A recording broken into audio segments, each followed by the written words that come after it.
All right, so altitude of a triangle is increasing at a rate of 1 centimeter per minute, while the area of the triangle is increasing at a rate of 2 square centimeters per minute. Find and interpret the rate of the base of the triangle, the rate the base of the triangle is changing when the altitude is 10 centimeters and the area is 100 square centimeters. All right, so, well, area, altitude, what formula seems to make sense here? Area equals a half the base times the height. All right, where the height is going to take the place of altitude. We don't want to use A for altitude because we're already using A for area. All right.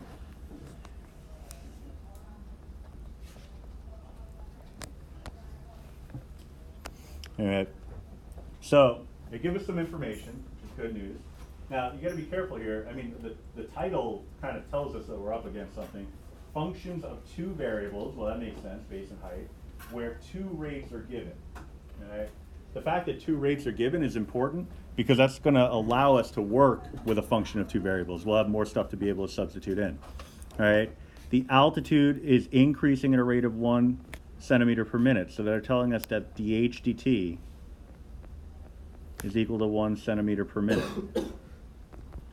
The area, dA dt, is increasing at a rate of 2 square centimeters per minute. I need the rate, the base is changing, so I need dB dt. Now I tell us some things, some useful information, like h is equal to 10 centimeters, and a is equal to 100 square centimeters.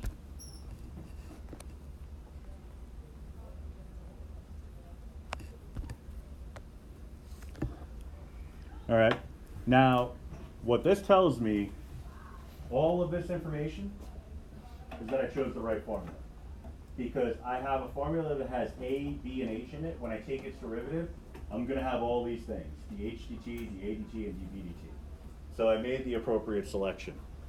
If I ended up with a bunch of other d something dt's, other than A, B, and H, then I would be strongly suspicious of my choice in formula. All right? The issue with this particular formula, yeah, the left-hand side is dA dt, that's wonderful. But the right-hand side is a product.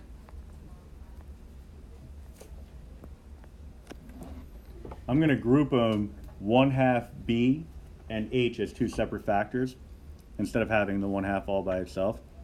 Because it's a product of two factors, I'm looking at a product rule situation. All right, so the first function,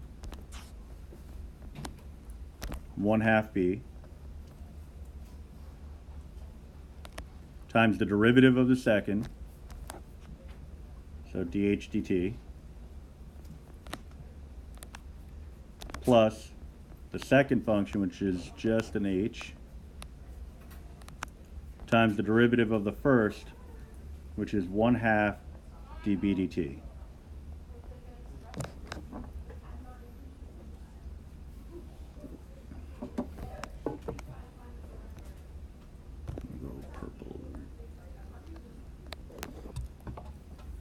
I have a bunch of information that I can plug in, but I don't have everything. I have a good amount. I got enough to get started. All right, so dA dt is 2. I don't know the value of B, so let me just leave that as is, 1/2 B. dH dt is 1. H is 10. 1/2 times dB dt. I'm looking for the dB dt, so it kind of makes sense that I wouldn't have that piece of information yet.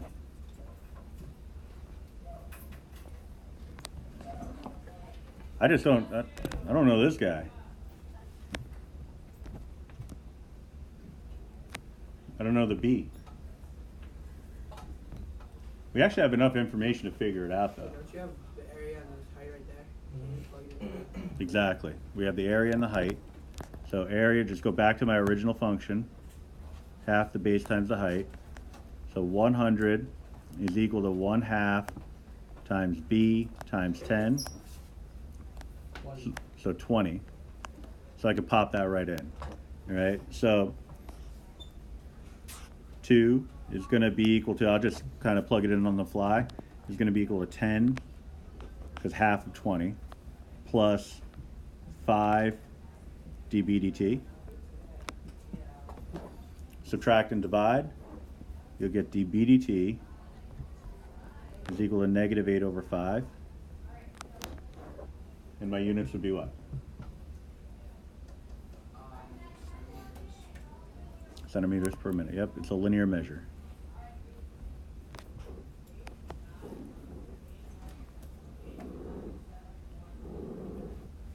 All right, the interpretation. So it's find and interpret, but I'll just talk you through that. It's telling us that the length of the base is decreasing at a rate of 8/5 of a centimeter every single minute. You don't have to say every single minute, you just say every minute, or each minute. But that's really the only interpretation you would need. Okay. So, now specifically, it would be under the circumstances when the altitude is increasing by 1 centimeter per minute. But I don't need you to rephrase the entire question in your interpretation, just the important parts. All right. All right, so not really a very contextual situation. It's just talking about the area of a triangle, but it is something that's kind of visual, because if you really think about a triangle being manipulated, if you were to stretch, you know, you're given a right triangle or a acute triangle, it doesn't matter what kind of triangle, and you were to stretch out the altitude, but maintain the area, right? So the area needs to stay at 100. If you were to stretch out the triangle, the base would naturally get smaller to accommodate the increased length and the height in order to have that same area. Right? So that, at least theoretically, it would make sense. Right? Smells like a GeoGebra activity. All right, yeah, maybe next week. Maybe next week. Yes. I see your no with a yes.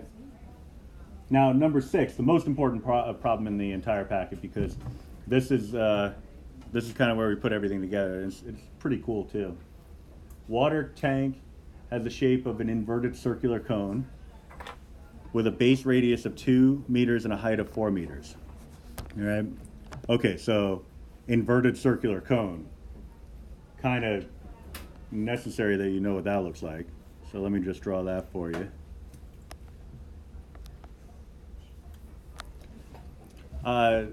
Fancy words to just say an upside down cone. Yeah, inverted circular cone. I mean, anytime you hear the word inverse or inverted, you're talking about the reverse of something.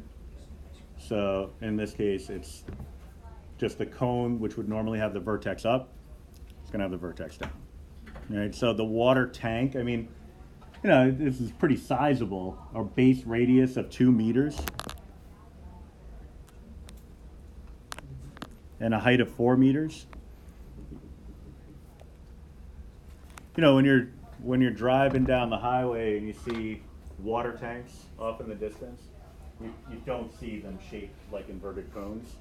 You see cylindrical ones or spherical ones. Sometimes spherical ones on top of cylindrical ones.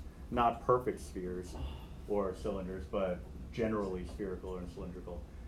You generally don't see this, but what I equate it to is those paper water cups. You know, the ones that I still can't understand the purpose of. My only thought process is they must be cheaper to produce than the other ones, because it's like, all right, I'm gonna have a nice, cool cup of water, and then I fill it up and take a sip. It was like, okay, that's like 1/8 of an ordinary sip of water. So I'm gonna need 7 more of those in order to have the cup of water that I wanted to have initially. And I can't put the cup down unless I have one of those trays that have like little circular cutouts in them, which is just, I mean, I don't know who has any of those. So yeah, they're just not practical. I go through like 14 of them in a 30-second span. I don't understand how people are saving money. But anyway, that's what I'm thinking of when I think of this problem. So if you've never seen one of those before, yeah, I don't think you've lived yet. And they all are like from the same company too. Yeah, I think one person. It's always the same brand. One person was like, I have a great idea for a cup. I'm going to make 15 million of them. And then after they realized that, you know, like that's not really worth it, I'm not making a lot of money, they're like, I got warehouses of these things. What am I going to do? They just gave them away for cents on the dollar. Right? So water is being pumped into the tank at a rate of 2 cubic meters per minute. What is that a measure of? Volume. So dVdt is equal to 2 cubic meters per minute. All right. We need to find and interpret the rate at which the water level is changing when the water is 3 meters deep. So they're telling us to find dH dt, h for height instead of depth, when h is equal to 3 meters. All right, what that's telling me is that we're going to have some water level along the trip as water is being accumulated within the cup, or the tank in this case. It's going to have a particular height and a particular radius depending on the moment in time. All right. The good news is, it doesn't seem like it would be good news in general, but what we get from this, I'm just going to really accentuate it here, is something that you studied a lot back in geometry. Those guys. All right, if I tell you that this rate is variable along with this height, well, let me just put this somewhere else. We can create a proportion. So if that's going to vary, you're going to have an unknown radius and an unknown height at any moment in time. All right, so that led us to the relationship that r over h equals 2 over 4, but that specifically comes from the idea that if I pull out these overlapping right triangles, I have an r, I have an h. All right, that h only corresponds to this component here. And then the big question on Friday was that 4, is it just the top part or is it the whole thing? It's the whole thing. All right, and so that's corresponding with the base radius of 2. All right, so these are two overlapping right triangles, although it doesn't matter that they're right. They're overlapping triangles, and overlapping triangles are always in proportion. So we come up with the idea that r over h is equal to 2 over 4, which implies that r over h is equal to 1/2. All right, so it gives us a 2-to-1 ratio. Right? So the height is always going to be twice whatever the radius is. Right? So that's a useful piece of information. We also came up with the idea that volume is related to radius and height through the formula for the volume of a cone, which is 1/3 pi r squared h. All right. Now, the setup of or based on the setup of the problem, you can see that there really is no mentioning of the radius. They talk about a rate of change associated with volume and a rate of change associated with height, but at no point do they mention a dr dt. All right. So that means that the r in my volume equation has to go. All right. So using my other equation, I have a relationship. R is equal to 1/2 h.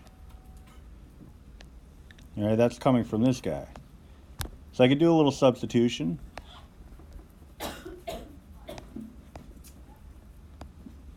Replacing the r with a 1/2 h. Simplify. We're looking at 1/3 pi times 1/4 h squared times h, which cleans up further to equal, so we have volume equal to, I'll write it as pi over 12 h cubed. All right, so we have a nice relationship between v and h. I need it between dv dt and dh dt. So that's the point where I would take the derivative. So dv dt would be equal to 3 pi over 12, which is pi over 4, h squared times what?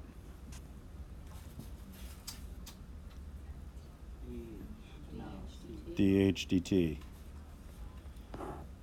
All right, the derivative of your height function with respect to time. All right. Ultimately, we're looking for dh dt, so I don't have to worry about subbing in for that.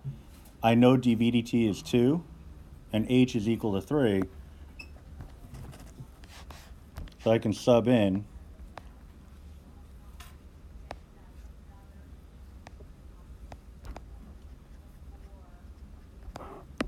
simplify. We're looking at 2 equal to 9 pi over 4 times dh dt, and then multiply by the reciprocal, and you'll get dh dt is equal to 8 over 9 pi. All right. Now I just need the units, which would be what? Meters cubed per minute. Meters. Well, it's just going to be meters because it's a linear distance per minute. All right, the volume is going to be in 3 dimensions, so that's meters cubed per minute. But in terms of radius, height, any other kind of linear measure, so distances, are always to the first power, so just meters. All right. No decimal form. We're leaving it in terms of pi only. All right. So definitely a little bit of a step up in difficulty compared to some of the other problems, but once you kind of get a sense of what the plan of attack is, it's actually not that bad, because the derivative part of it wasn't really that hard once you did the substitution. The big question is whether or not you know to do the substitution. Once you come up with your secondary equation, that makes life so much easier, right? And actually, in this case, it makes it possible, because if you didn't make that substitution, you would have to use product rule, and you'd have a dr dt mixed in there with no means to solve for dr dt, and you wouldn't have any information about dr dt to substitute in. So you'd be out of luck completely. All right, You so have to remember a lot of geometry. Yikes. yeah. Yeah. All right, so let me do one more for you.